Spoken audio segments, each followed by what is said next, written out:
L'escargot est un mollusque, donc c'est un animal invertébré qui a le corps mou. On peut trouver parmi les mollusques, en plus bien sûr des escargots, les moules, les huîtres, même les pieuvres.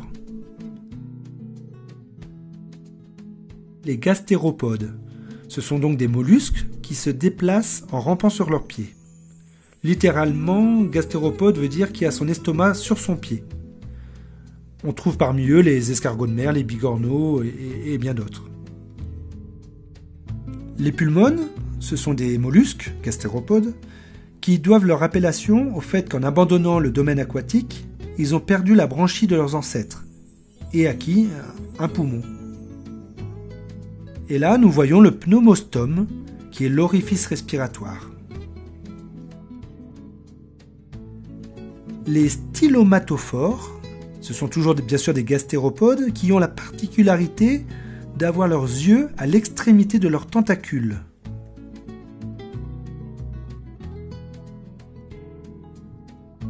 Et pour finir, nous arrivons à la famille des Helicidae, genre Helix.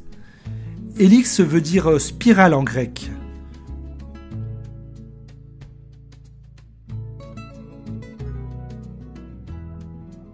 L'escargot de Bourgogne, dont le nom scientifique est Helix pomacia, est sûrement un des plus connus avec sa coquille jaune rayée de brun, mais il est devenu assez rare. Sa taille varie de 40 à 55 mm pour un poids adulte de 25 à 45 grammes. Le petit gris. Il est aussi connu sous le nom scientifique de Helix aspersa minima. Sa taille varie de 28 à 35 mm et son poids adulte fluctue entre 7 et 15 grammes. Comme ses confrères escargots, il porte sur son dos une coquille brune rayée de noir calcaire. C'est dans la plupart des pays méditerranéens, ainsi que sur les côtes atlantiques françaises, que l'Helix aspersa trouve ses origines. Le gros gris, ou Helix aspersa maxima, c'est en fait un cousin du petit gris, mais plus gros, 40-45 mm, pour un poids à l'âge adulte de 20 à 30 grammes. Il est originaire d'Afrique du Nord. C'est l'espèce la plus élevée en France. En effet, elle a l'avantage d'avoir les qualités gustatives du petit gris et puis la taille de l'escargot de Bourgogne. De plus, par rapport au Bourgogne, le gros gris a une fécondité supérieure. Il peut faire 100 à 120 œufs par ponte contre 80 pour le Bourgogne. C'est donc cette espèce que nous avons choisie pour notre élevage.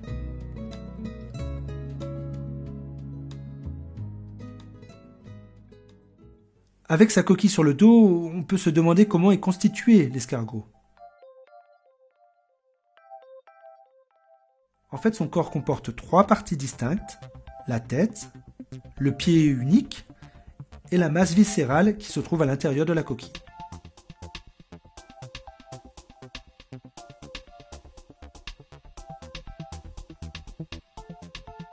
Alors on trouve d'abord la bouche avec une mâchoire sous laquelle se trouve une langue râpeuse composée de milliers de dents minuscules. Cette langue est appelée radula. L'escargot écrase et râpe les aliments entre la mâchoire supérieure et la fameuse radula, en faisant un bruit semblable à une râpe.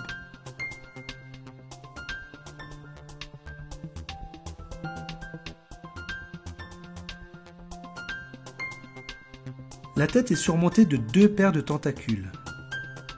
Les tentacules oculaires et les tentacules tactiles.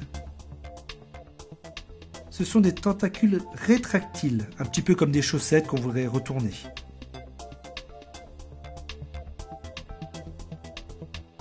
Au bout des tentacules oculaires se trouvent les yeux, mais en vérité ces yeux ne sont que très peu efficaces. En effet, ils ont une portée de 6 mm seulement.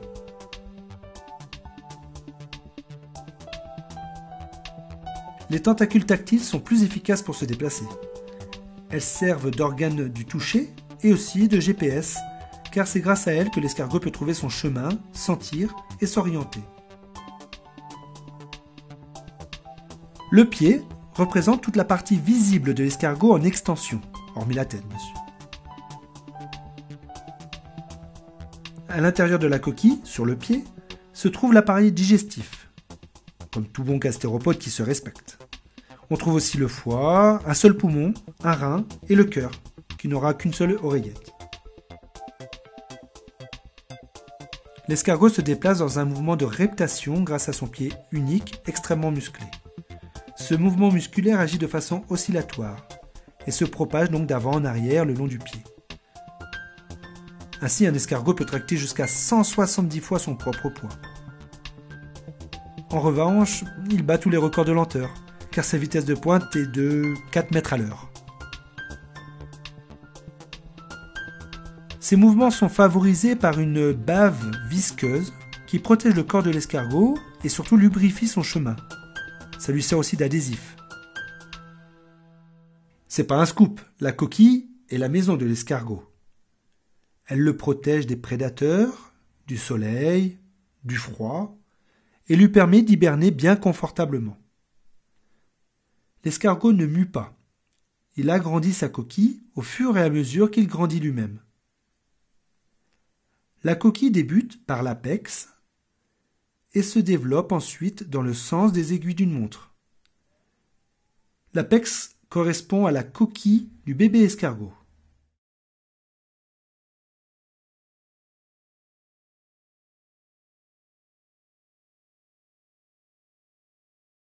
Les tours s'unissent les uns aux autres en formant des sillons appelés sutures. Le dernier tour aboutit à l'ouverture de la coquille limitée par le péristome. Le manteau ferme le péristome lorsque l'escargot est rentré dans sa coquille. Le manteau émet une sécrétion calcaire, c'est cette sécrétion qui forme la coquille en se durcissant au contact de l'air. De même, cette sécrétion du manteau permet de réparer la coquille endommagée lors de chutes. Sur cet exemple, l'escargot a dû réparer une bonne partie de sa coquille. La chute a dû être terrible. L'escargot possède 2 rythmes de vie, l'un journalier, l'autre saisonnier. C'est un animal principalement nocturne, car il craint la sécheresse de la journée, préférant l'humidité de la nuit. Il sort donc de sa coquille à la tombée de la nuit et restera actif jusqu'aux premières lueurs du jour. Il en profite pour se nourrir, pour s'accoupler ou bien pour pondre. Si le temps est à la pluie, l'escargot peut aussi avoir une activité diurne.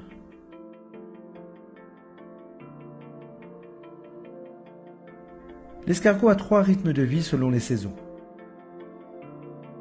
Un rythme de vie actif au printemps et à l'automne. Un rythme demi-ralenti en été, en période de sécheresse. L'escargot se retire alors dans sa coquille. On parlera d'estivation. Et enfin, un rythme de vie ralenti l'hiver.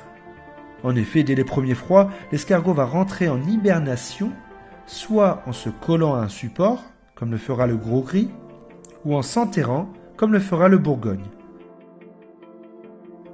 Pendant l'hibernation, tous les métabolismes sont au ralenti. L'escargot vit alors sur ses réserves. Il peut perdre jusqu'à 30% de son poids.